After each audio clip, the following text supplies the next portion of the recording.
across the central board, as well as the state boards of Karnataka, Telangana, and Tamil Nadu.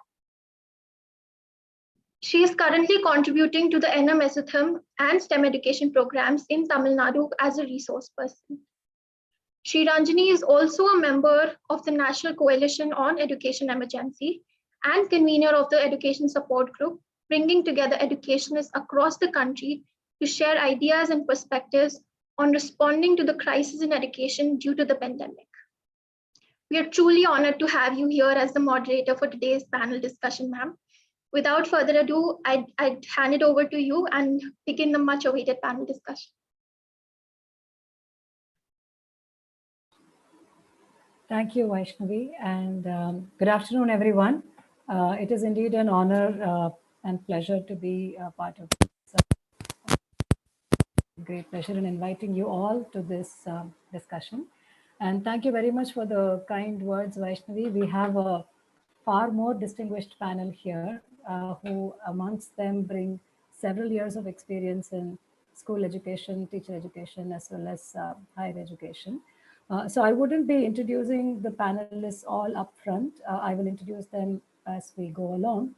But I just want to set the context for this panel discussion and then invite the panelists to begin their presentations in the order that we have shared in the concept note earlier. STEM education has been associated with the promise of upward mobility and development and so on, and at an individual level and as a collective, an inclusive and vibrant STEM culture, STEM learning culture is essential for building a rational society. And I mean, this need has been never more obvious than now. However, we also see that there are a lot of barriers to an inclusive and an equitable STEM education system, and these come from different axes. You know, it can be gender, on socioeconomic context, access to learning resources, access to learning technologies, as well as for persons with learning difficulties or any other kind of disabilities. These marginalities and these difficulties get exacerbated further. So in this panel, we are very pleased to invite these speakers who will be sharing their perspectives on several of these questions that I have just sort of outlined. Without taking away much time, I will just invite the speakers one by one. Just a couple of announcements in terms of the logistics of how we will go about the panel. The first session is on perspectives from STEM in school education. So we have two teams of teachers who will be presenting. One, Ms. Christina Cook and Ms. Maya McMillan from Dayton, Ohio. And we also have Ms. Gulzar and Ms. Sucheta from the Karnataka public school systems.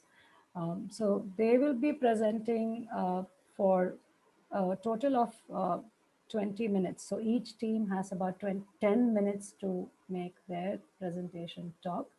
And the remaining panelists will all have about 8 minutes to share their perspectives and insights on the strands that we are discussing. So we'll take and I will also be introducing the panelists as we go along, and we'll take the questions at the end. We'll bunch a few questions and take them, and I will be directing them to the appropriate panelists, unless of course the questionnaire clearly, whoever asked the question also identifies who should be answering the question. Yeah, so without taking away much more time, I will just welcome the panelists of the first session. Ms. Christina Cook and Ms. Naya McMillan from Dayton. Ms. Christina is a science and an English teacher, and she's been teaching for over 12 years in technology, science, and STEM, and her work involves teacher training through the engineering department, and her own areas of expertise include engineering design, physics, and robotics. Ms. Naya McMillan has a bachelor's in education and is also holds a mathematics degree from Central State University, and she is also a STEM teacher, and she's completing her internship at the University of Dayton, and her area of expertise is math, particularly on secondary education, which is 9th standard through 9th grade to 12th grade. Ms. Sucheta is a science teacher, a chemistry and biology teacher teaching high school in Karnataka. She teaches grades 9 and 10, and she has tried several innovative methods of teaching science for students, and she has also been the recipient of the National ICT Award for the best teacher for integrating technology in education. Ms. Sucheta is a mathematics teacher, again teaching grades 8 to 10. And she has done extraordinary work in terms of integrating digital tools, both in terms of her own teaching learning, as well as in terms of students creating materials for their own learning. And she's also the recipient of the National ICT Award for ICT integration in teaching and learning. So I hand over now to the panelists of the first session, and I invite Ms. Christina and Ms. Maya to begin their presentation.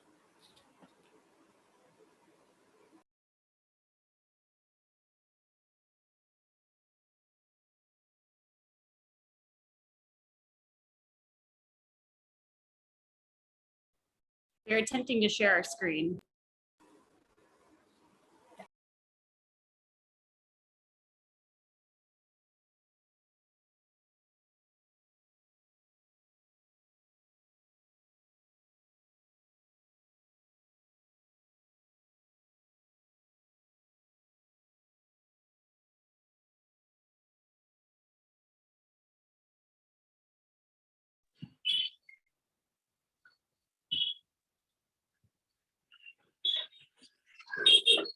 I apologize for the delay. We were trying to get the presentation to show.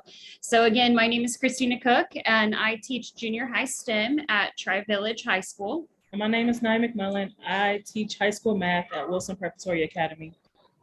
And we wanted to inform you about STEM education in the United States and kind of our viewpoints on it. In this picture, in this slide, you see some pictures from our classrooms. The first picture is some older students working with younger students in my classroom, which is something we try to do. The middle picture is an engineering design program that my students were working on. And then the third picture is my Math 2 inclusion classroom. Okay, so when we were asked to analyze the current state of science and math education in our viewpoint for the United States, we wanted to highlight that this STEM mentality, where you're blending the science, technology, engineering, and math, has benefits both for the United States as a system and also financially for our students as they start looking in the job market. The United States, we're pushing creating STEM careers in our country so we can be more competitive in the global market and prepare our students in that way of thinking and with those specific skills so that they can then find those careers and keep careers in the United States. This mentality also prepares students with essential job skills so that they can be competitive. In Ohio, we have a couple competitions, so we're trying to motivate the students to be involved in these activities. And two of the competitions that I've participated in, or my students have participated for science and entrepreneurship, the first is called Believe in Ohio. It is a commercialization plan where the students work on coming up with projects and designs, and they think through every aspect of marketing so that they can build that mindset again. And then another one is we have science day or science fair competitions in order to motivate the kids. On the image there on the right is one of my students who did very well at our science fair. So the idea of using science and math competitions to help motivate children is big in our state. As well as standardized tests. Science and math is heavily based on standardized tests. A lot of teachers are forced or required or recommended to teach to the test so that our students are successful. So the higher the test scores is, the more money that the school gets. So a lot of teachers are forced to teach to the test. Yeah, versus teaching for some of best. So you're forced to teach to the test instead of teaching some of for the best practices, and you limit the amount of inquiry and creativity that perhaps you would like to have because there is that standardized expectation of the test scores. So that's kind of something that we work through in our daily classrooms to figure out how do we balance, the STEM mindset, as well as how do we continue to make sure that we are excelling on our scores. So when we think about the challenges faced by STEM students in our science, technology, engineering, and math classes, here's some different things that we think about. So one of the major things is the gap in the background and experiences of our students. A lot of my students or her students come from different backgrounds, and it's quite evident that you can tell the student's background, their parents' background, on how much the parent either pushes the student or lack of pushing the student. Some students that don't have a lot of push from their parents, they usually lack prior knowledge or prior skills to prepare. So for example, if you need to teach systems of equations by graphing, most students don't understand the simple parts of graphing. So how can you push them to learn systems of equations? Another big thing is the reading levels are fairly low, which in terms bleed into math and science because they can't comprehend word problems. So how are they supposed to succeed on a standardized test? So when we start preparing our lessons, our science and math lessons, these are things that we have to take in consideration. So because of those challenges, we might provide additional background experiences for the kids so they're all on a level playing field, and do some early assessments for those prior skills, as well as changing the material that we give them, especially if it's reading, so they can all comprehend. Mm-hmm. Another thing that we face is remote memorization versus critical thinking. I know for experience in math, a lot of my students tend to memorize things rather than actually learn to use it or apply it later. So for example, the multiplication table, a lot of them just remember the nines. I'm gonna do a little trick, or I'm gonna memorize it instead of saying, hey, how can I apply this? How can I use this later on? And our students and our interaction with our students is also greatly impacted by behavior, buy-in, and ownership. So in my personal classroom, and I think Naya could say the same thing, the discipline to instruction ratio, we have to spend a lot of times disciplining and motivating students, because a lot of the students that we have, at least in my district, and I think the same, they're not like inherently motivated. So we have to spend a lot of time disciplining and instead of instructing, so then our instruction is limited. And I also want to mention the impact from the community's belief. So I teach in a farming community.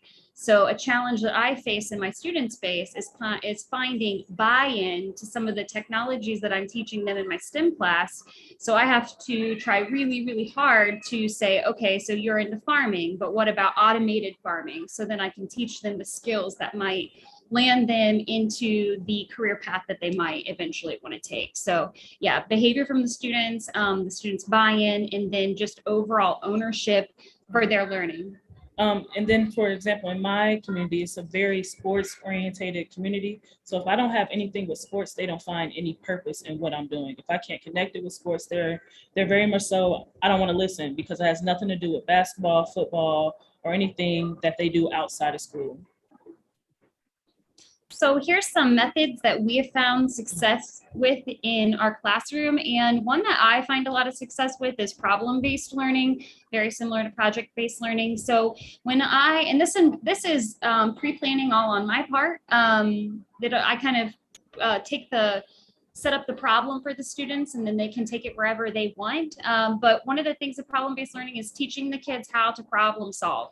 So in order to do that, I typically come up with design challenges where I will involve a community partner.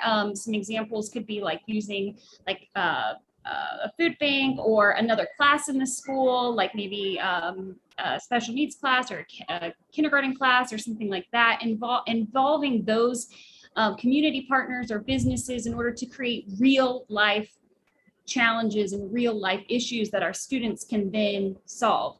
So in this, they would use the engineering design process and human-centered design to make sure that they are using the correct components.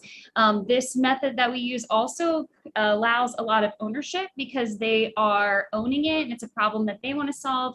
And also we make it very open-ended, so they can choose and they have voice and choice in their and their solutions to the problems.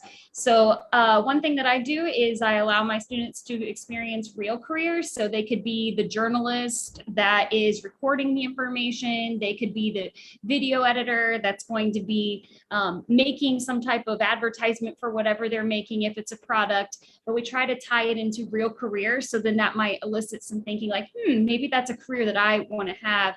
And this is all centered around collaboration, because as we all know, in order to be sufficient in the workforce, you have to be able to collaborate with people in an effective way. And then if we provide the students that support with this problem-based learning, then they can have a safe place to try that.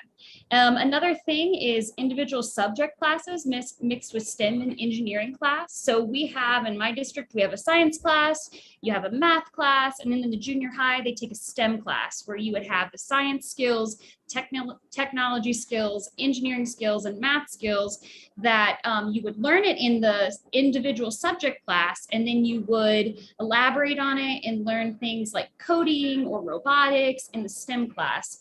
So, but that availability depends on the school district. So some school districts might have like a STEM class for the lower grades or upper grades, and then they might also have like an engineering class for their older students.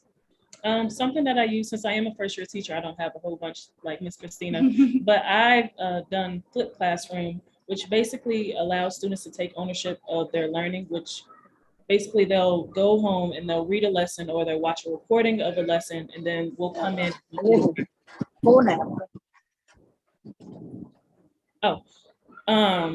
So they'll basically come in and do the practice so that I can encourage them to take ownership of their learning, as well as I can maximize the support that I'm giving my students, rather than them just figuring it out at home and coming in and trying to rush and go over the problems.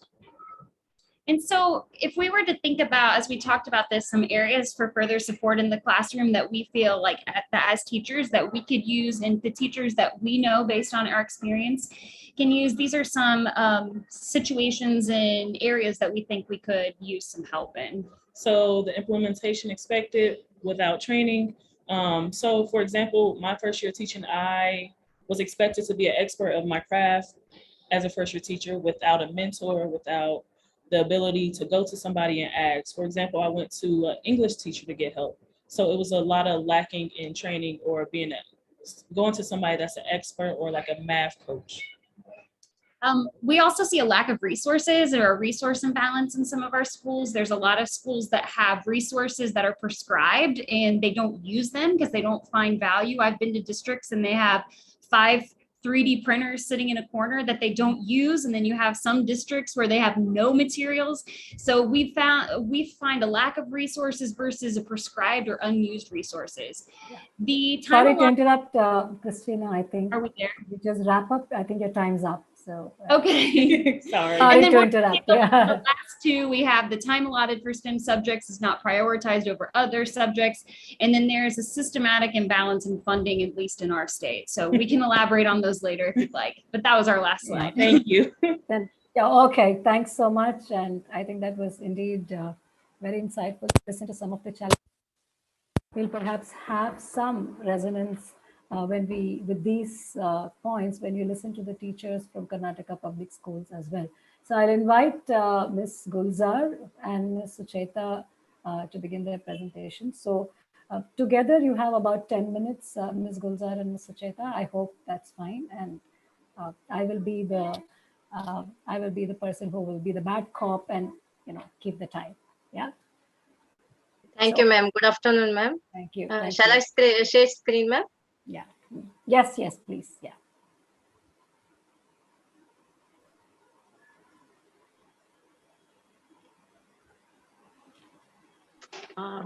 Good afternoon, everybody. Today I'm with you to talk about the status of science education, issues and challenges, and possibility to overcome these challenges. Myself is Gulzar Idambar I'm a science teacher from Karnataka Public School, Tamgondlo. First of all, I want to discuss about the post-pandemic status of science education in our school. Because we know that after pandemic has created a largest disruption of science education, and also closure of schools have impacted the student education. First, I want to focus on the rise in dropouts. So many students, they have not returned to school after the pandemic. And even the social distancing disturbed the educational practices. Some of students are facing difficulties to cope up with the mode of learning. So these are the pandemic, I can say these are the pandemic effects. And the other important thing is there is a lot of loss of learning skills. So most of the students, they lost learning skills. Though the online classes were held to help the students to continue their education from their home, but it caused a loss of social interaction and direct contact with their teachers. So I can say that there is a decline in a child's ability to read and write. Even our in government schools, even the children have forgotten the letters of the alphabet. So totally, I can say that there is a learning loss and huge drop in learning levels in both reading and numeracy.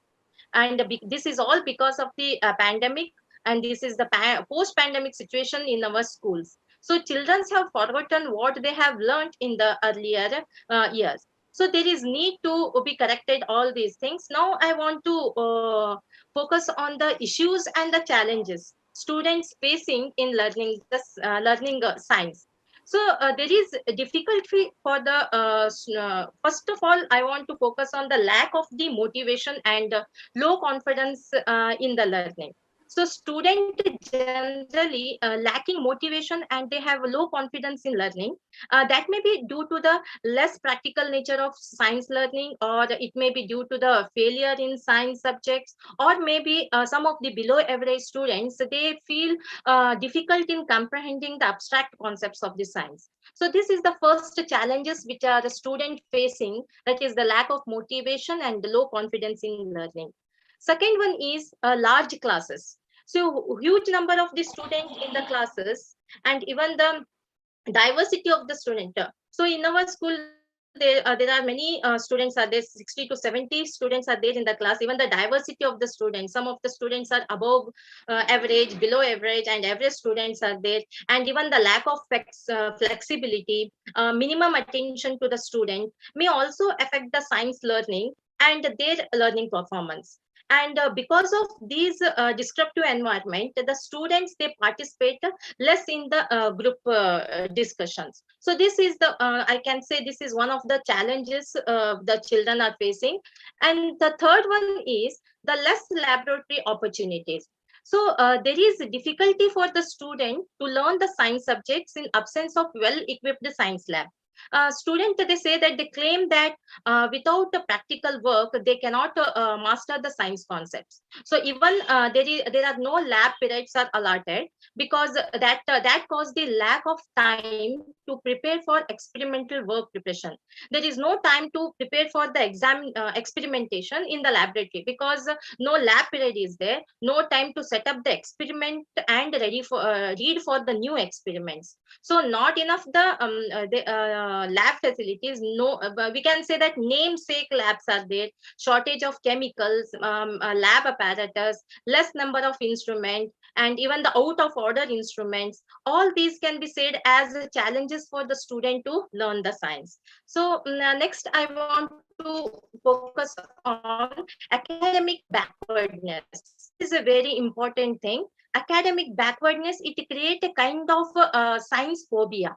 So the academic backwardness of child, it hampers the learning with the science subject. So below average students, they are not able to comprehend the subject like science and the maths. This academic backwardness of the child, it develops the phobia for the science, and that makes the lack of confidence and willingness to opt the science in their college days. So most of our children, they go for the arts and commerce subjects after completing their matriculation and the SSLC, because of this science phobia. So there is need to be overcome this kind of the phobia. That can be we will discuss in the next slide. So this is the one of the problem. And second, next one is failure able to develop inventiveness and the creativeness. So here I want to say that our children do develop the competencies by science learning, but not inventiveness and the creativity.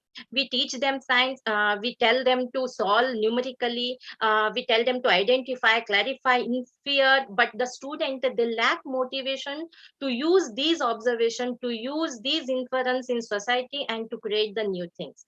So students learn science, they study science, they give out science, but face challenge in inventing science and to bring out the object that are creative and useful for society and life as well. Therefore, this is the one of the issue which is children are facing in learning science. And other is very being a Ms. biology Gulzar, teacher. yeah, Yes. I think I'll now request Ms. Sucheta to come in because I think we are a bit out of time here. Okay. Yeah. So, Ms. Sucheta, can you take on from here and talk with respect to the mathematics teaching, which is what you do, and Sure. also Sure, share Ranjani. some of the Thank you. challenges that teachers face. Yeah. Thank you very much. Thank you, Ranjani, and thank you, my friend Gulzar. We both are representing the STEM education in Karnataka. My friend Gulzar expressed their thoughts in science. Now I am going to talk about mathematics.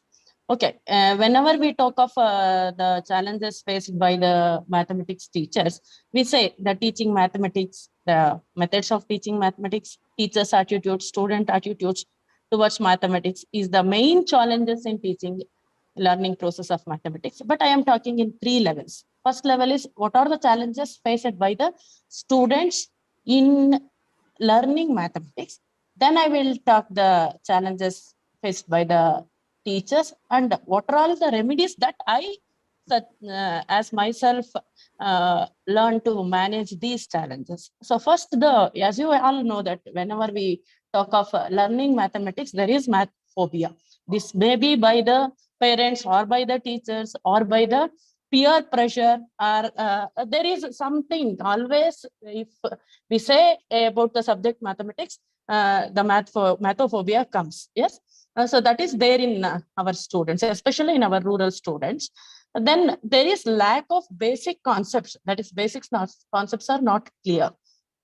And there is dislike about mathematics in few students because it is so, they feel that it is so dull.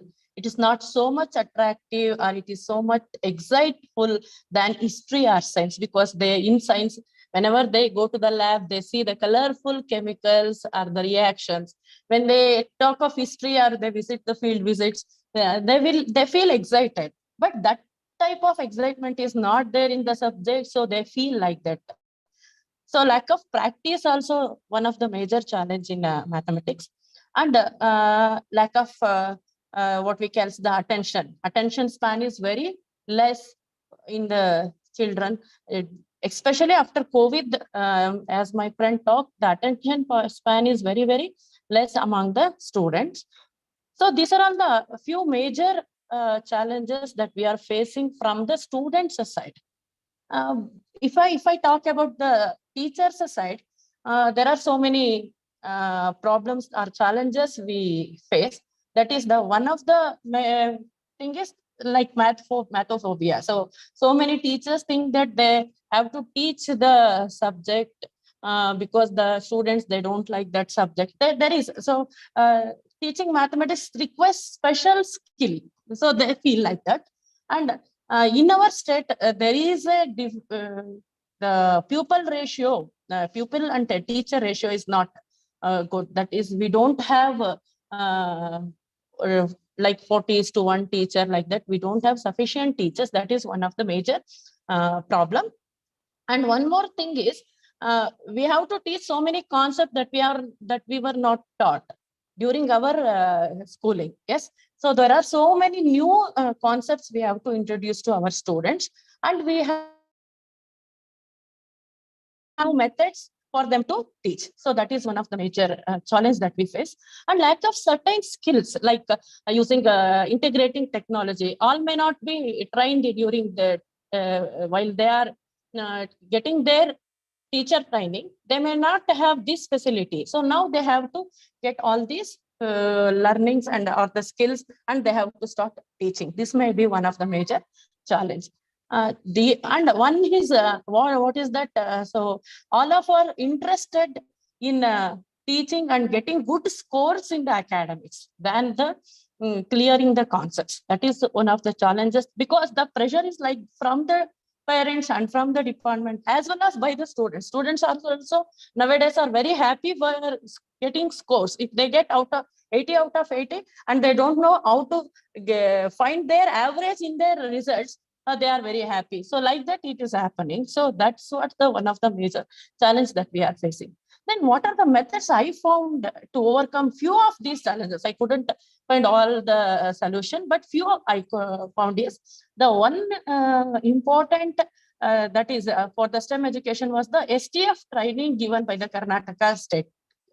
That means in that they actually what we call with that they train the teacher in using the information communication technology or integrating ICT in classroom, as well as the teachers are exposed to share their resources and their new thoughts in the social groups, so that the problems of one teacher is solved by the other teachers. That is the one first step where we can discuss our problems with fellow teachers and we get the remedies. And second, why I'm stating the STF training? Because I have one problem, that is how to address my large class with a different mathematics ability. There I found the solution. That means use of GeoGebra helped me a lot to attract my student as well as to record my class and to reuse that class for the slow learners, for the absentees. So much of benefits I got. And the use of FET simulation in the same way, that is the first time where I have exposed for the open resources, and I started using these into the classroom, and I got many positive changes in my class. That is one of the major problem that solved me. Followed by the TALP, that means Technology Assistant Learning Program. Then after that, the government has giving STEM labs for the selected schools that need to be given for every school. Now they are giving only for the few selected schools, but it is to be given for all the school, and the access for the students must be free, because it will be under one teacher or for under one person, where the students will use only for a particular time.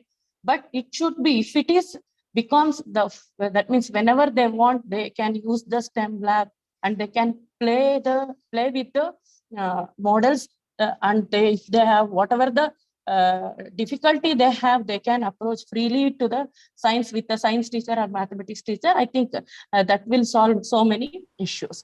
And one more thing is, yeah, thank you, Sucheta. I think you need to wind up the last sentence. yes.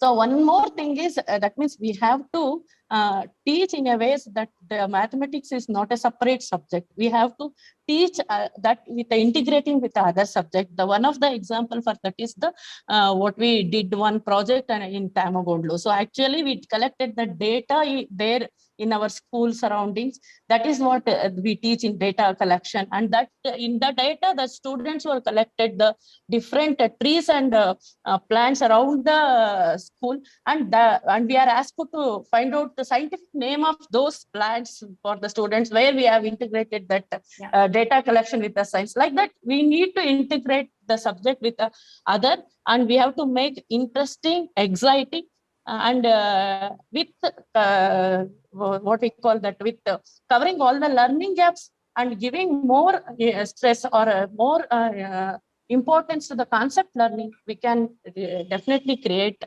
the interest among the students. This is few words about mathematics education. Thanks for the opportunity.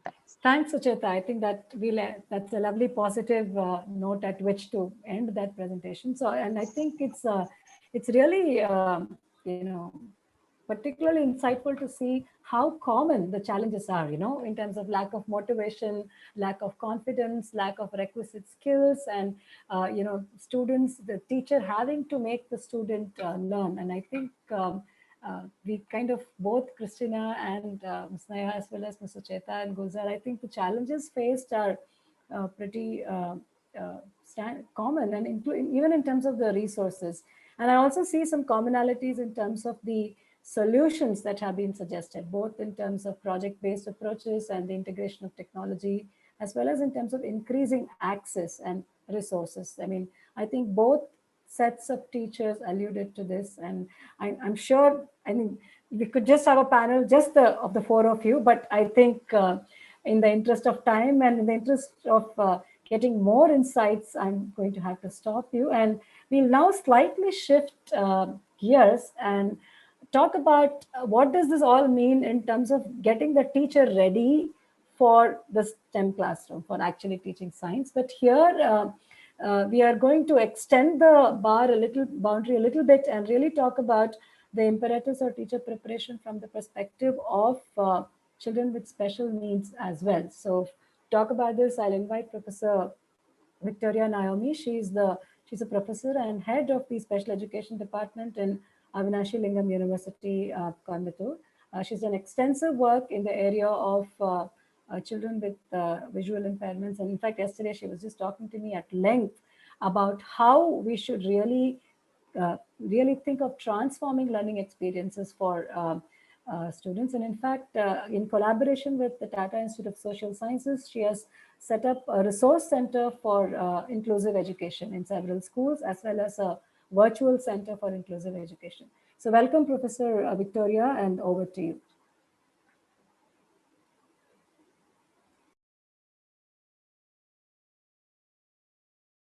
Professor Victoria.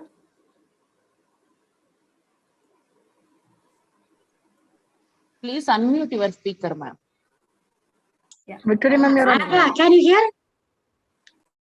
Yes, ma'am, we can hear you now. Yeah. Respected moderator, Ms. Ranjini, co-panelist, good evening to all of you. First of all, I would like to ask to bear with my throat. I have some problem with my throat. And if I'm not audible, please stop me and I can use my other mics. Thank you for the opportunity given to speak on STEM subject, particularly for visually impaired. When we think of, sorry? Just a quick note, about 8 minutes for you. So yeah. Okay, before that I could finish it off. Yeah. So inclusive education, when think of what is inclusive education, helping all students succeed is inclusive education. Inclusive education is not a program, but it is an educational philosophy. We should understand that. It is not school, student, or anything. What are today's students? Who are today's students? Today's students are collectively and individually diverse. The answer is diverse. So we are addressing the diversity, diverse needs of children.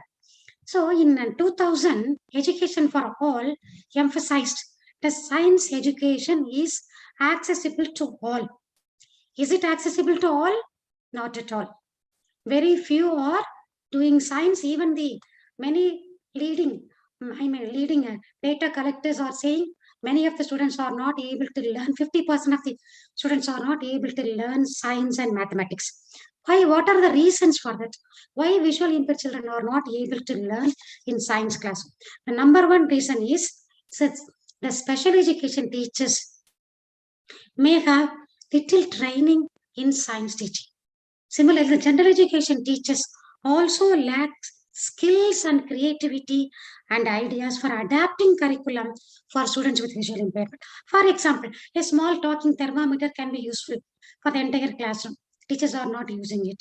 Talking watch, mathematical talking watch is there. It's a very simple thing, easily available, but they are not have the creativity or the sensitivity to use it. So next point is difficulty in getting the relevant science, the equipment and materials. In Indian context, very less research have been done on that, and the equipment are very less. And even if it is less, it is not they are not procuring it and using it for the children. And lack of accommodation, braille, screen readers are lacking. In a thermometer or in a equipment, print inscription is there. In that, a small braille inscription is attached. It can be useful for the blind children in the classroom, but it is not done like that. Similarly, many apps are available now, color detection apps, currency apps, all available in the Android phone. If they use these for detecting colors, suppose litmus test is done in the classroom and the laboratory. For a visually impaired children, the app is given to the child. They can very well use it, but they are not using these kind of existing materials and resources available. And also the spoken instruction is more in the classrooms. The teachers speak more, and the visually impaired children cannot have the accommodation. I mean, cannot cannot take into all the spoken informations. So it is difficult for the teachers, for the students. Gestures they are using, for example, this equation, that equation, gestures are used. All these things can be avoided in the class, mathematics and science classrooms. And the scientific inquiry involves risk taking. So yeah, all the children are taking risk, but we don't allow the visually impaired children to take risk. Even the switch on, switch off, we are not allowing it. Using the thermometer, using the Bunsen burner, and setting the apparatus. All these things are very well can be used by the visually impaired student, but we are not allowing to take any simple risk like switch on the boards. And coming about the teacher training programs, where is the gap? Where is the problem teacher training program? The present curriculum is not incorporating the skill-oriented components to teach STEM subject, all the curriculum.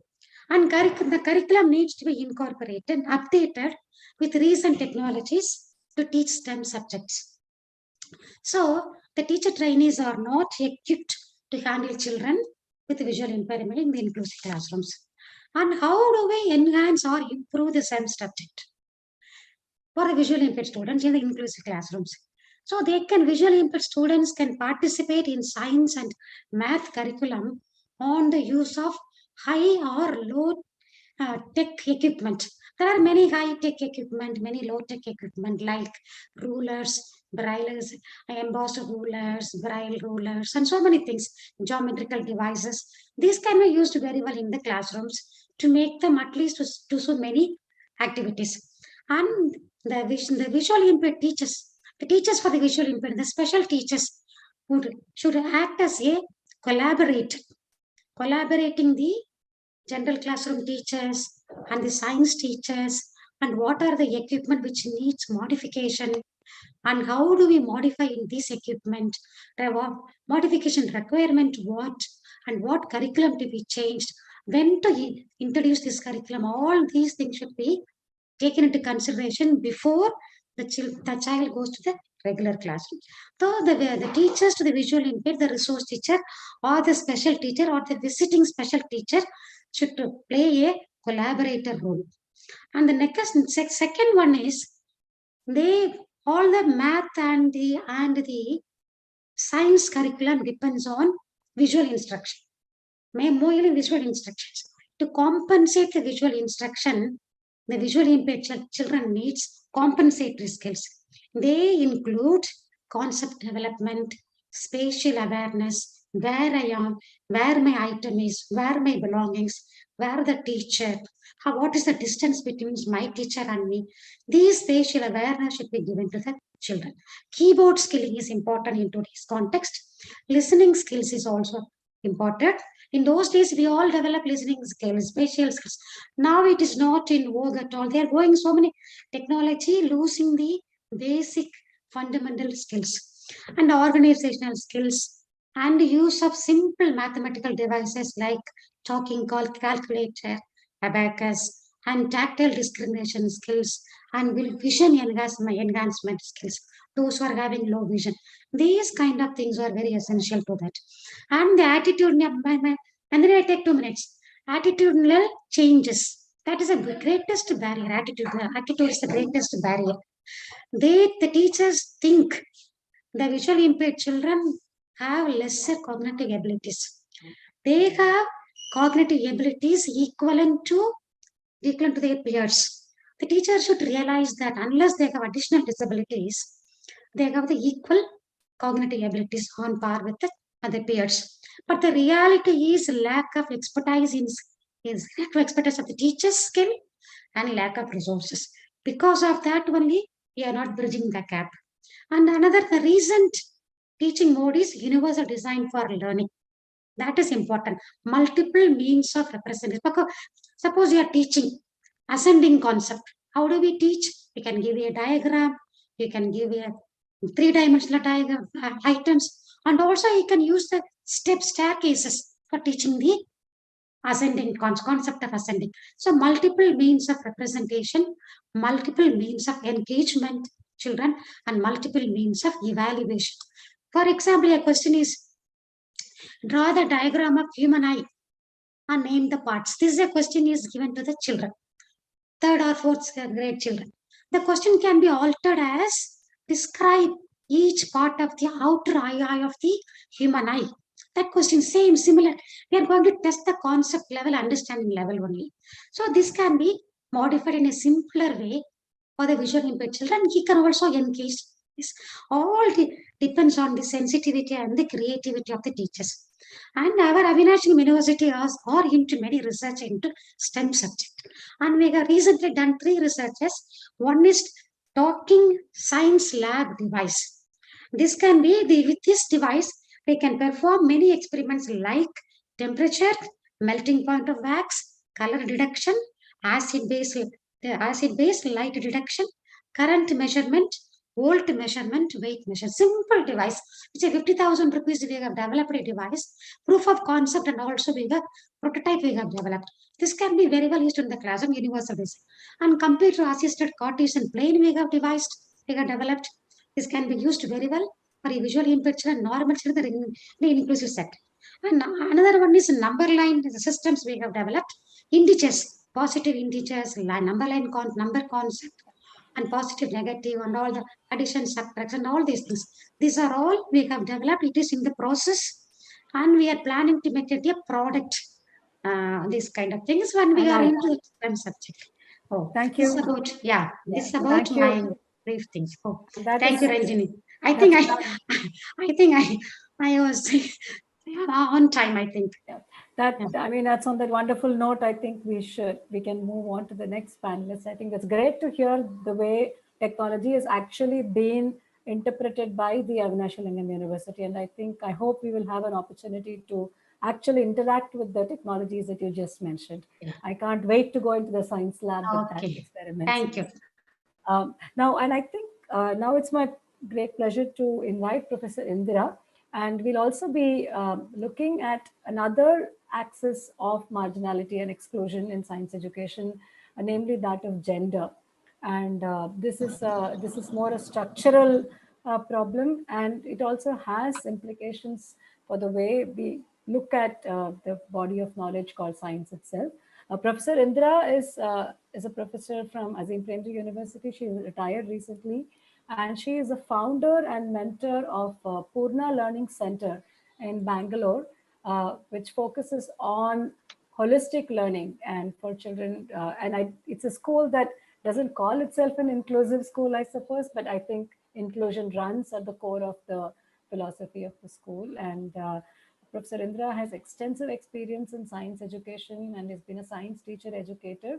And I recently listened to a video of her on PCK, how do you build teachers' pedagogical content knowledge for chemistry teaching. And it was part of the test series, and it was very, very insightful to listen to that. And she's also been involved in a lot of efforts in sustainability and innovation. And recently she also completed a research on how do children from different contexts, marginalized contexts, what is their knowledge, what is the knowledge they possess, and how does it interface in their science education. I hope I'm stating it correctly, Professor Indira, and I'll hand it over to you with a request that you have about 8 minutes for your presentation. Thank you so much, and thank you for agreeing to be on this panel.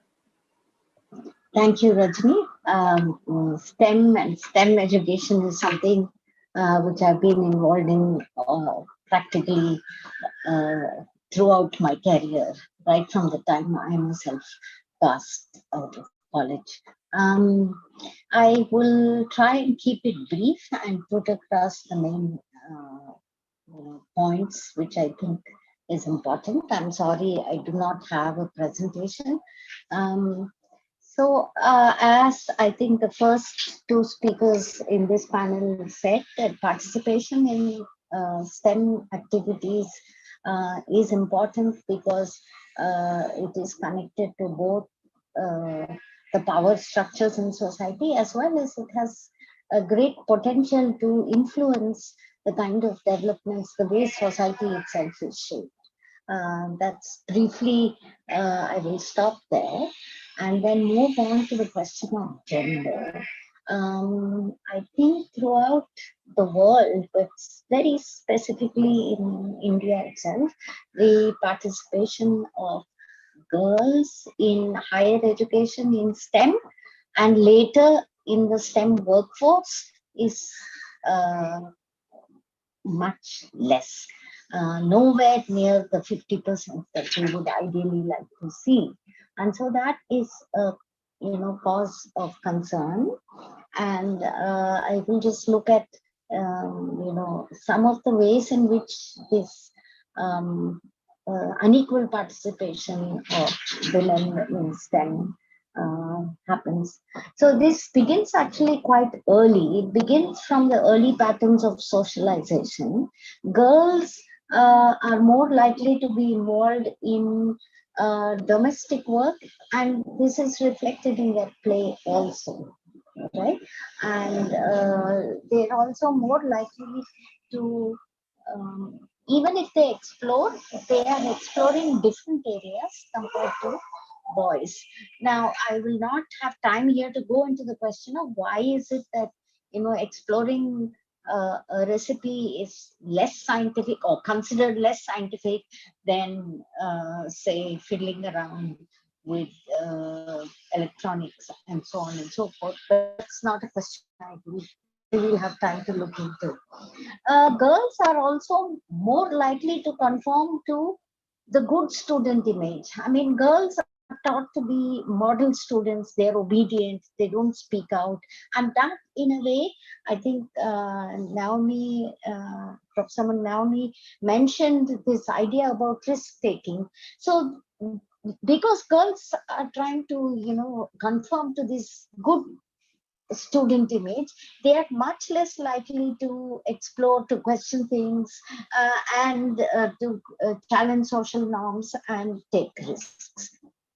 This, we had done a recent study which Rajni alluded to, completed last year, where we looked at how this works even in careers concerning STEM. And we noticed that the same problem is there even when it comes to women in STEM careers.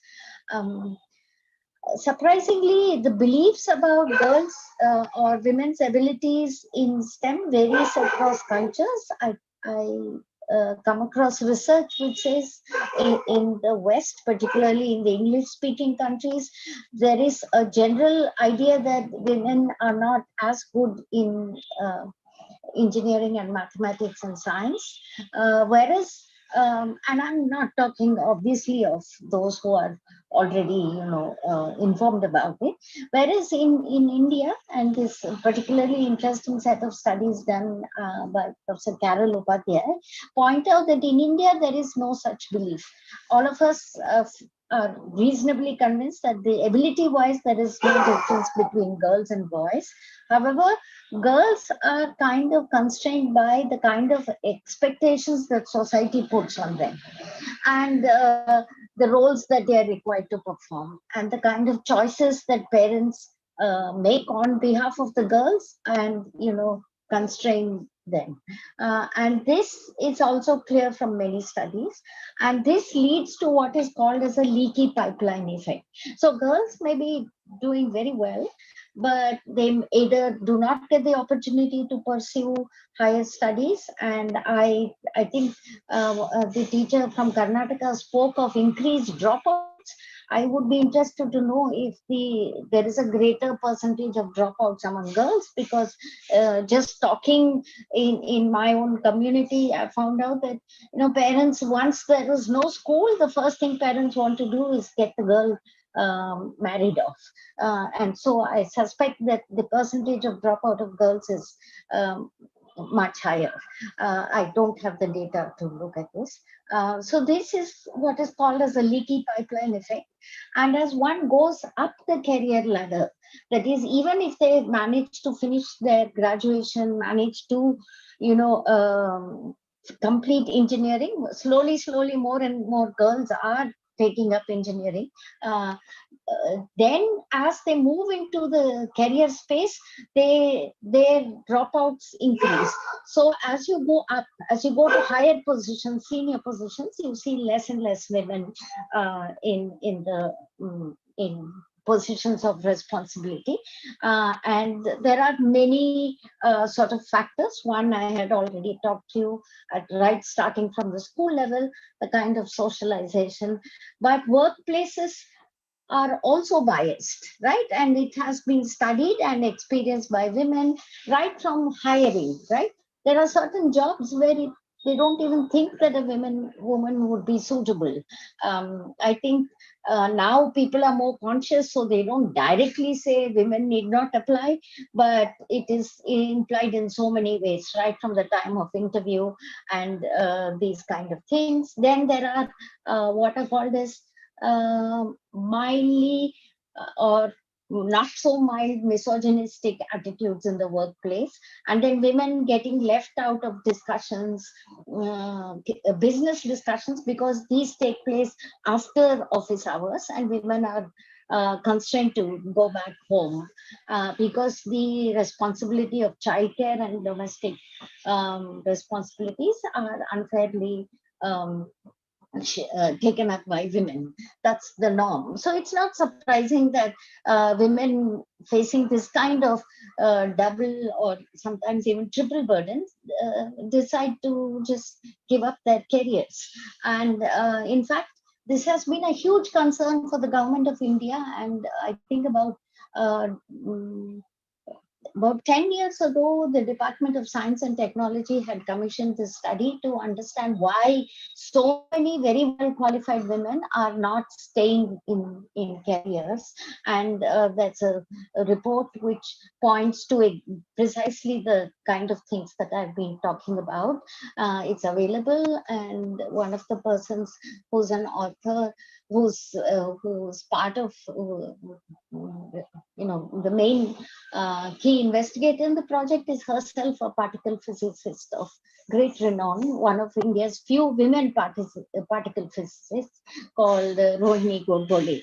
And since then, many government institutions have actually much more pro-women policies. ISRO is a great example which manages to retain women scientists and women engineers. And I think private firms need to sort of examine these work the way the government departments are encouraging and supportive of women. Many of the institutions, CSIR institutions, are also following policies which help retain women. But I think the problem is, like I said, starts very early from socialization and the biases which negatively impact women's participation in science in India. And just to give an example, when you ask whether girls have tinkered, that is, taken things apart, the percentage of girls who have done this is much lesser than we did a study across about 8 states, and we found that on an average, girls are much less likely to have done this kind of thing compared to boys. I personally have witnessed in classrooms where the minute you put a circuit experiment, it will be the boys who will come immediately to the desk and the girls will just stand behind. It's unless you're watchful of this, you don't even notice this. It just seems normal that the boys jump right in and the girls just hesitatingly watch. And probably a lot of this unconsciously develops from the behavior patterns which are observed at home. Now, the next, and probably my last point, I'm not sure how I'm doing for time, but is there is a lot of built-in bias that comes in from the textbooks.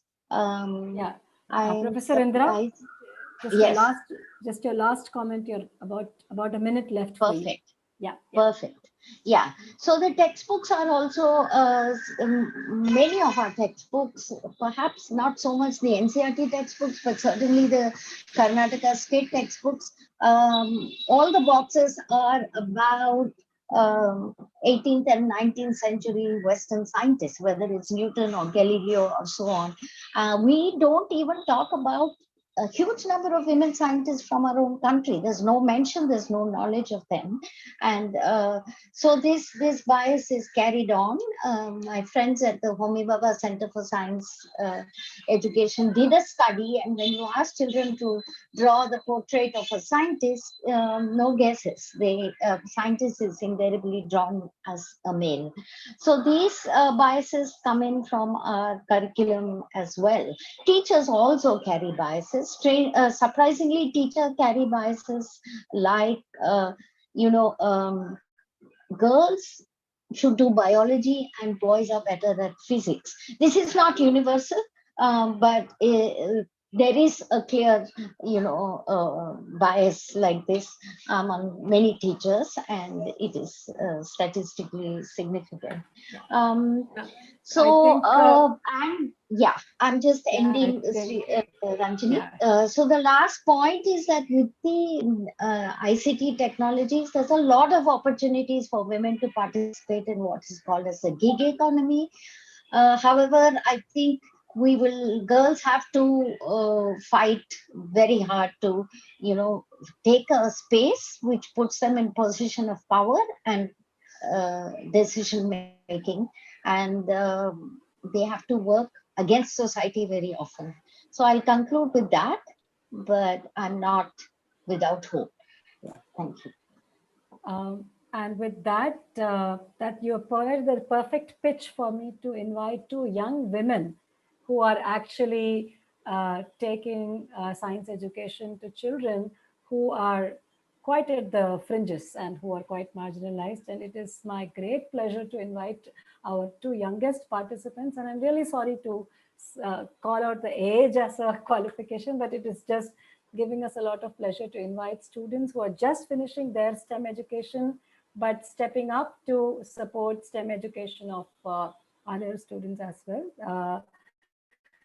So Ananya from Project Sitara, and who else is from the team there? And Shreya. Welcome to both of you. And both of them are young college students just graduating. They have a group of college students who come together to create a project that is supporting school children in their science learning. So, and I think we are very keen to listen to the two of them. And I will request you to keep to time very strictly. So at 4:12, we will stop your presentation. Yeah. Firstly, thank you so much for having us here. I think got a lot to learn from all of y'all and all of your experience. We're by far the least experienced, but nonetheless, like giving our thoughts on the same. So I think the first question posed to us was regarding what exact areas the students require support when they come from the socially and economically marginalized contexts. So from our experience, the problems are many, right from like poor healthcare, lack of supportive family ecosystems, lack of quality education, gender and caste disparities. The list is honestly endless, but the specific domain that we at Sitara chose to dwell deeper into is STEM education for high school students. Just to set a little context for everyone from Dayton University here. So in India, actually all 15 to 16-year-olds, we write an exam at the end of our grade 10. And this is often considered the most important exam of your life as a student. And post this exam, you kind of choose which career path you want to go down, what subjects your interests are, and things like that. And this grade 10 pass certificate is now a mandate for almost every job out there, be it like in the vocational space, in STEM, or in commerce. So I think that's the reason that we chose to work with this particular age group of high school students. The reason for working with math and science actually came from the students themselves. Those were the most requested subjects from them. And I think that is because these are applicative subjects in nature, and it's required to have a strong grip on your concepts to truly understand these subjects. The children that we work with either go to government schools, aided or low income private schools. And a common characteristic I think we've noticed across all three is the dearth of teachers itself. And two, even if there are teachers, there's a lack of quality teaching in these schools. A common practice that we've observed is that children are often passed from one grade to the other without actually getting the grade level competency which is required of them for that particular grade. Just to give you an example, just when we started out working in Jan 2019, we worked with a couple of girls, and their board exams were scheduled for March of the same year. So we had about a 3-month period. And when we began working with them, we realized that these children didn't know how to add fractions. So this is something that we learn in grade 6 in India, and it's a concept that's used year on year throughout your high school and is also used not just in math but also physics. But somehow these children had no idea how to go about this. So that's the level of discrepancy that exists. Adding to this, another huge problem that we actually found was children going to English medium schools. So we are from Karnataka and the local language here is Kannada. So a lot of the students are far more comfortable learning in this language. They think in this language, speak in this language. And I think as a consequence of which being educated in the language is something they're comfortable with. But unfortunately, post grade 7, most children are encouraged to switch mediums to English. So this often comes as a huge challenge for them because one, they're not confident in the language, and this is the age at which even concepts get harder, right? So bridging that gap often becomes difficult for these students. Again, just to give you all an example, when we ask our students statement problems in English, they'll often just revert back with an absolutely blank expression. But then the second you convert it to Kannada, there's a thought process that they start thinking in, and they start at least trying to attempt it. So that shows that more than subject competency, language could actually be the barrier. I think another issue, especially in science and math, is it's taught in a largely theoretical manner itself. I think Gulzar ma'am also highlighted this problem. There's a lack of practical application-based teaching that happens in this country. I think the last, but maybe the most pressing need is the need for stronger support systems for these students, both academically and emotionally. Most of our students are first generation learners, so often they don't have too many people to turn to in terms of inspiration or advice or even guidance when it comes to academic or career related needs. So they often reach out to us with questions like, Akka, which stream do I pursue? Which college do I go to? What courses lead to what opportunities later in life? And sometimes they often just need a vent right before their exams to manage their stress, things like that. And I feel that's something they're not getting from their family ecosystem. So that's another problem. Lastly, like just touching upon what we at Sitara do, we've adopted a bilingual approach to teaching, which is a mix of local language and English. And we've made all our resources and services accessible and free to all on platforms like YouTube and WhatsApp that are already prevalent within these communities. So that way there's no friction in adopting these solutions. And we're also working on building strong support systems between our children and our volunteers. So this way we can continue to stay involved in their lives and help them in any which way in the future. I think Shreya will take over now. Yeah, very grateful to be here actually. Like Ananya said, I think least experienced, but hopefully there is something we can draw from that little experience that we've had.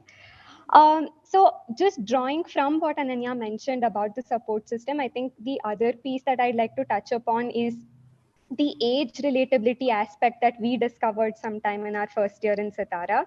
So essentially what we realized is that these are children who are 14, 15 years of age, and everyone from our team that was working with them was around 18, 19 years old. And what something beautiful that came out was the children stopped looking at us as teachers who are helping them after school or with their math problem or science problem, but instead started looking at us as their akkas and annas that they didn't have growing up. Immediately, the whole hesitancy got removed, and children would come to us with any sort of doubt, not at all worried about what we are going to think, not feeling doubtful, not feeling judged, any of that. The second thing that we also noticed was that there was there was a sense of relationship that they were trying to form with us simply because we were closer to their age. So it was not, so these conversations were not just restricted to STEM, but was also something about their daily life, them asking us what we are doing, them asking us what we're studying, where we're studying. So I think because these children, like Ananya said, come from limited support system, they also don't have too many role models, and especially the girls don't have too many women role models in their lives. And I think the moment we were involved there, they started looking at us maybe in somewhat of that capacity. So this age relatability really worked beautifully. And I think one such instance was, there was one girl called Medha that we were working with. And a volunteer was working very closely with her. And unfortunately, the volunteer had to leave for college in another city. On the volunteer's last day, Medha actually started crying. And like when we asked her why, what happened, she said he was like the Anna that I never had. I think that was when like we all realized in Sitara how powerful these relationships are, and something that is worth definitely looking into. The other form of somewhat of a peer-to-peer community that we also saw was, like Ananya said, we have all of our content on YouTube. And on YouTube, there's a lot of comments that the children leave behind day after day, asking doubts, asking questions related to these subjects. Usually we take maybe like 12 hours to reply because we usually had college and had to balance all of that. But what we'd see was there would be other children who would try responding to it. Sometimes they'd get it right. Sometimes it might be just an attempt and partially right answers. So that is something that we didn't obviously actively think of doing. It sort of happened on its own, and again felt there's a lot of power in such kind of learning as well. And coming to the other aspect right now, so the volunteers, what is really driving them to do this? Shreya, What to look for Shreya, them? you Yeah. have a minute to finish. Exactly a Sure, minute. sure, Yeah. sure. So I guess on the volunteer side, I feel people our age lately are very driven to want to do some sort of meaningful work given the limited skill set that they have. And we thought this was the perfect avenue for them because they've just been through 10th, 11th, 12th, and these concepts are fresh in their head.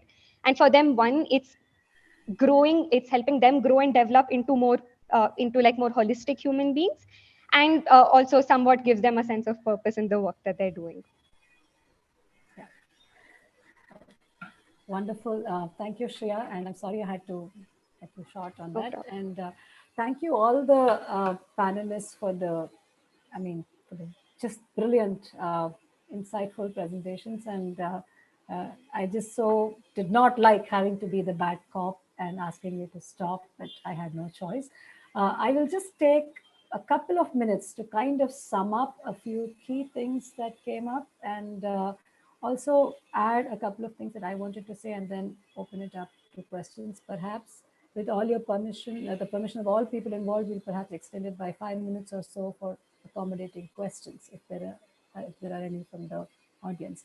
So, I mean, we did see several common things that come up in terms of student attitudes, student readiness, the resources that are available, and the attitudes that both children and teachers bring to science teaching and maths teaching.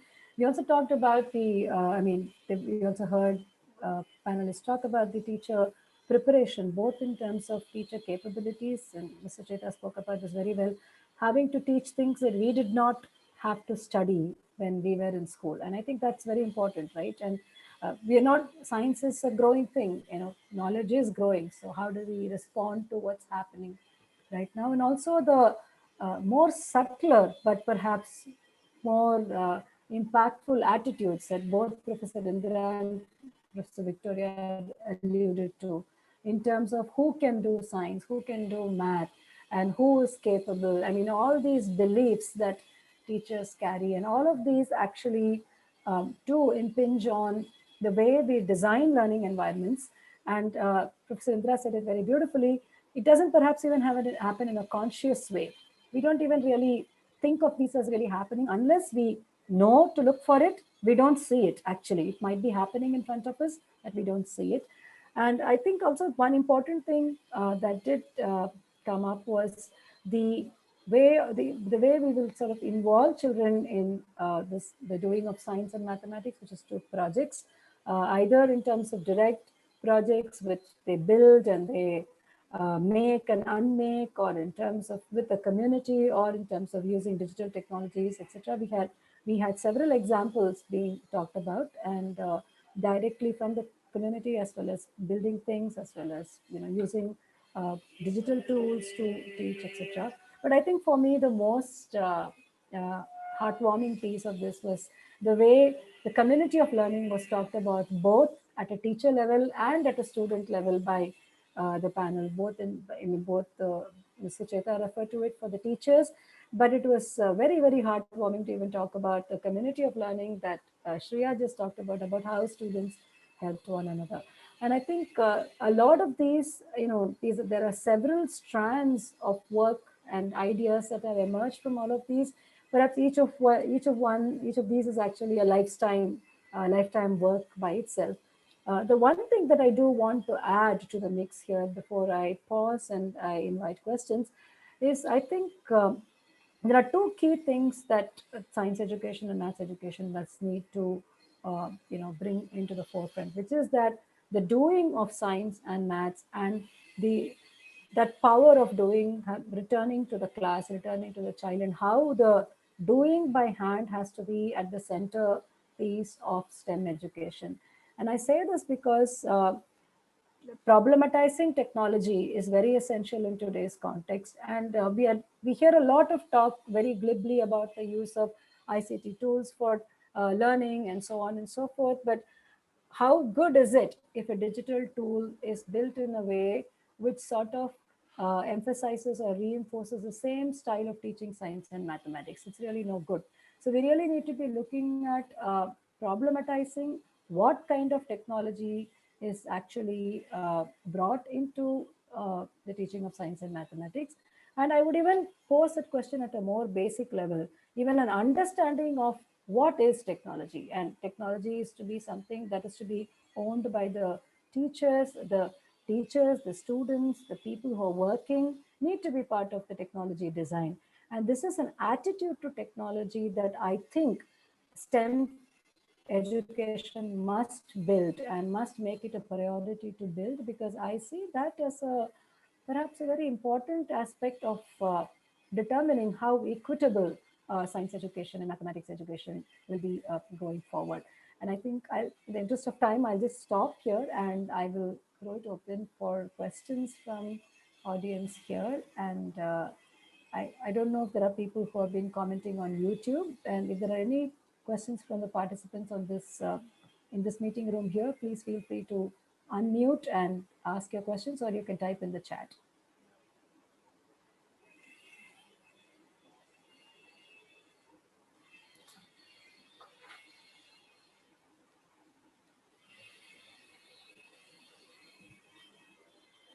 Any comments? If you're having difficulty chatting, you can actually unmute and speak up as well.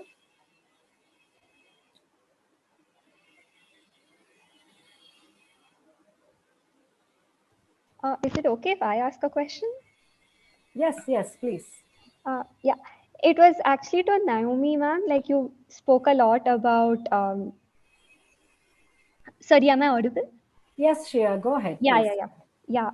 About the whole inequity for girls in the education space. So actually, I think open to anyone to answer. Just wanted to know what more can we do at the school level for these girls in order to hopefully create a more equitable society for them. Take that on. Yeah. Hi, Shreya. I think a lot of things can be done, starting with encouraging girls to actively participate and explore, and the kind of work that you two seem to be doing to get them to, come out of their shells and actually build their concepts and to serve as role models. So these are some of the things that can be done. And I think, although, I mean, Ranjini did caution us that we must look at technology which may not encourage certain kinds of behavior, but technology is also a great leveler.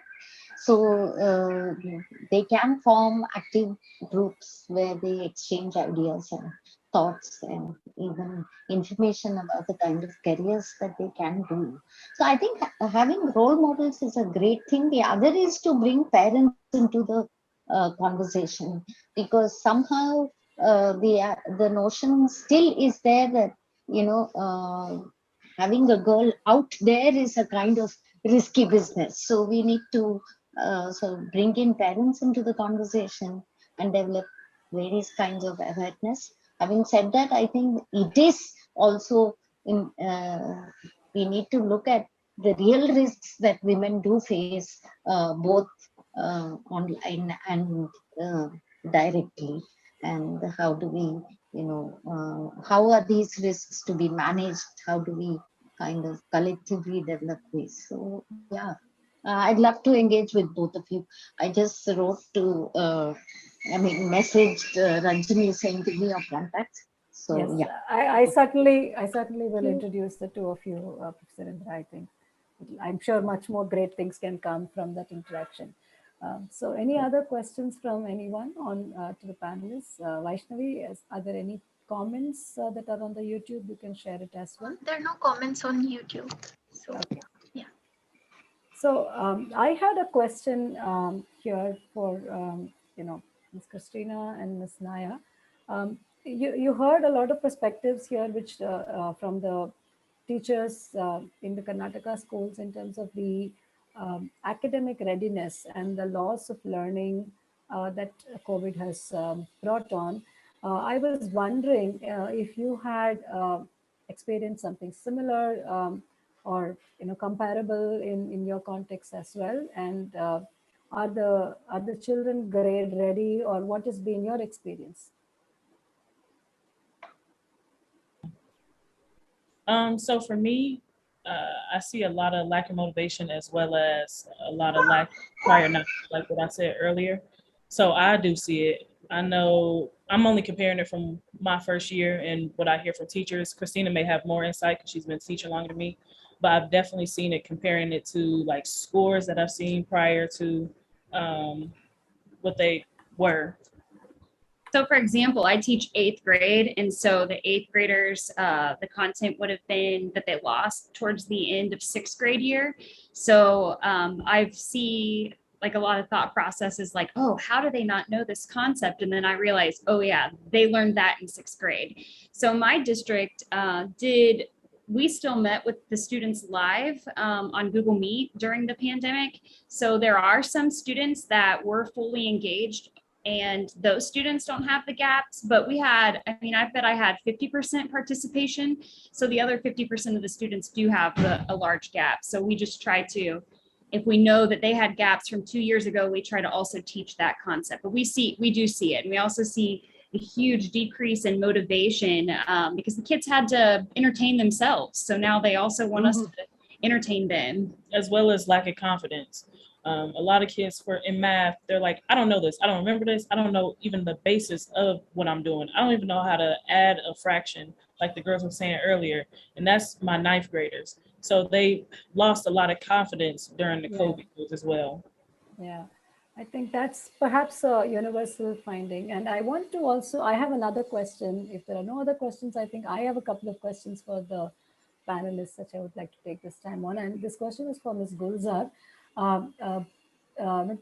Ms. Ananya and particularly Ms. Shreya spoke about the role of language in the kind of lack of confidence that children have vis-a-vis, science learning and maths learning. And I think as teachers in Karnataka, and I know the context of your work, both of you teach in schools where Kannada is the medium of instruction. So I was wondering if you could speak a little bit about how do you think how important do you think the role of language is in the way children are able to imagine themselves pursuing science and mathematics, and what can be done about it?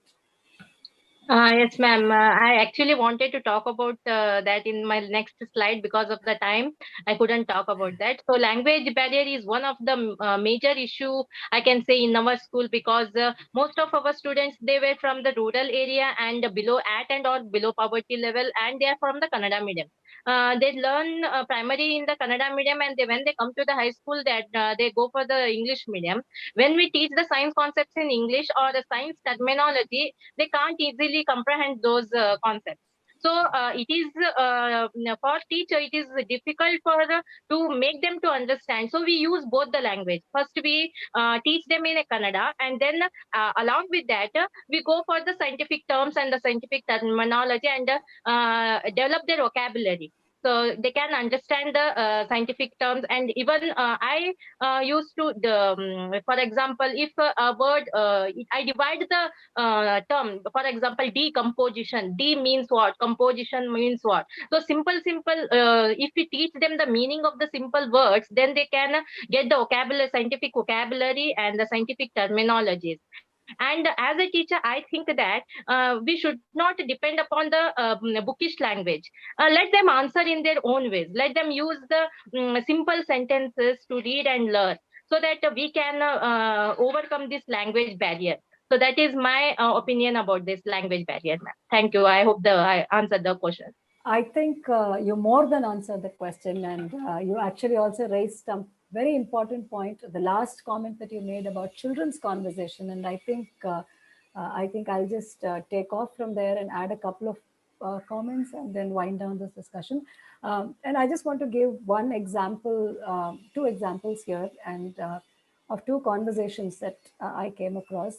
One was, a couple of years ago, there was the mango season in India was a little lean. There were a little less mangoes, and there is a general correlation that people who are farming know that the year in which there are lots of tamarind produce, the mangoes will come down, and vice versa.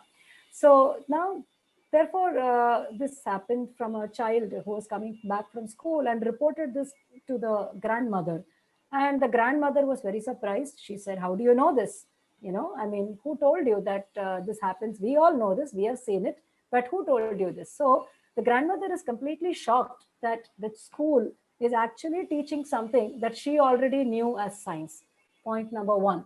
Point number two, I happen to work with two tribal communities, and they are forest gatherers, forest collectors, and they have extensive knowledge of the forests, and what produce which tree flowers where, and how the forests are grown, and etc., etc. And but then when we were talking about children learning, and when we spoke to them saying, why don't you come and teach something to the children, and what do you think the children should learn? And the answer was, what do we know? We don't really know anything, and what we know doesn't really, what is the point? You teach them something else. So the reason I'm saying this is the idea of people's knowledge, what people know as knowledge, what people know as science, and the way people understand and articulate science, or the way people understand and articulate their knowledge, I think is something that we do need to focus on for education to become more equitable, and certainly for STEM education. And I'm not at all here romanticizing indigenous knowledge. That's not the point. I think I'm not trying to take away from the rigor of scientific knowledge and the building up of scientific knowledge. What I am saying is what Ms. Gulzar just ended her talk with, saying that if there is a child who knows something because of the community, the context with which she is coming, there is an experiential knowledge, allowing the child to speak from that experiential knowledge, but at the same time, understand the processes of science, understand the processes of learning mathematics that are essential for doing science. This is important. I think bridging that and allowing the child to make sense of the world while also giving them skills is an important thing. And this is where I think we really need to problematize the use of technology. The technology is largely seen by children, by communities, by society as something that somebody else does. So I consume technology. I have nothing to do with the design of technology. And I think this is a very important aspect also that needs to be brought in. And in my mind, the role of science in technology and the way we have to appropriate technology, the way digital technologies or any technologies are integrated in the instructional processes of science or mathematics, all these are very critical questions to look at in terms of making STEM education more equitable, and also hopefully go towards a larger principle of social justice. And I think I'll stop with that here. And I really want to express my Sincere thanks to all the panelists, and my apologies for having to cut you short at various times of your presentations. But I think this has been a truly, truly wonderful discussion, and several insights, and I've made several notes that I want to go back on and think more about, and I'm sure it's the same with all of you as well. And thank you for the team at Vision Empower for organizing this, and thank you for giving me this opportunity to hold this discussion together. Thank you very much. Thank you, Ranjini. Thank you. Thank you. Thank you, everyone, for such an insightful and knowledgeable discussion. I'm sure there was a lot to learn, and there is a lot to implement as well. So I now hand over to Supriya Day, co-founder of Vision Empower, to give her concluding remarks.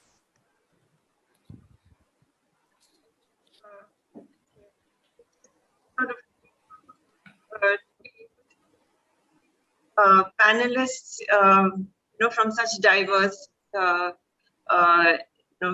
areas, spaces, where each one of you are, role models for us in your own space. And I think I'm sure the Vision Empower team and everyone else who's listening now and who will be listening to this probably later will really benefit by the huge perspectives that have come in through all the panelists and the presenters.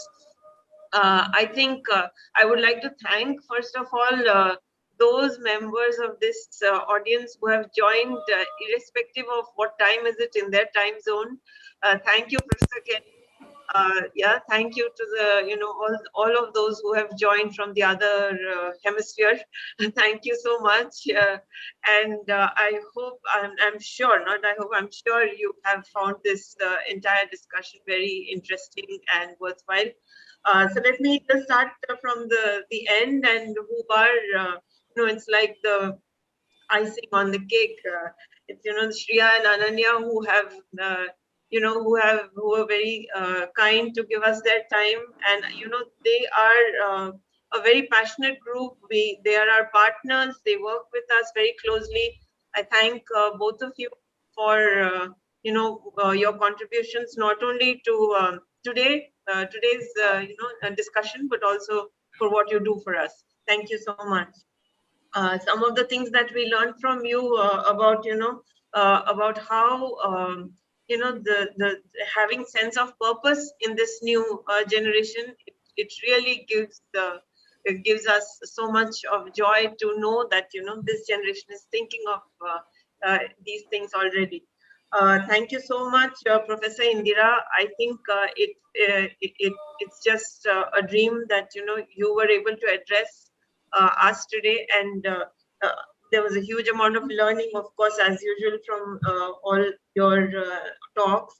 And some of the things that were very that came out from your entire thing about is something that we in the work that we do, we find it very often in inclusion. Now, the fact that the other thing was, I thank Sri Ranjini for this. Before I said anything, I should have thanked her, but I would say that I can say it along with Professor Indira, because I think the fact that inclusion is not of or exclusion is not of one kind. There is, in STEM education, there are all these different dimensions of exclusion, and we at Vision Empower work for a very specific community, but we found that it's not only that there's no point if we really don't ourselves also understand the bigger picture, and that's why this panel discussion was so important for us. And thank you, Sri Ranjini, for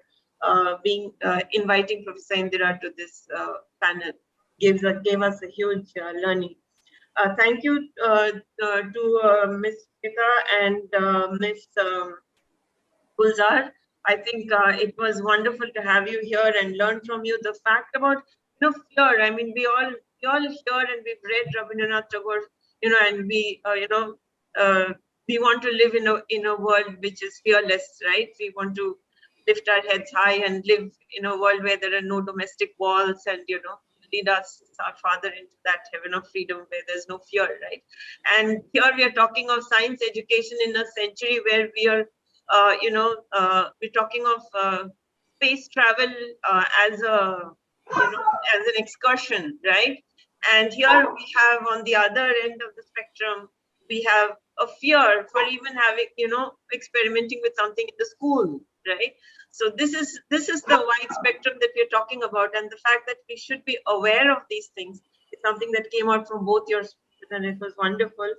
And I'd like to thank profusely Christina and Naya. You have come from across the world. I hope you enjoyed your entire time here with us in your immersion. And we really learned a lot from you as well. And we were able to, I think, strike a chord, and we are able to find commonalities in the way we handle STEM education.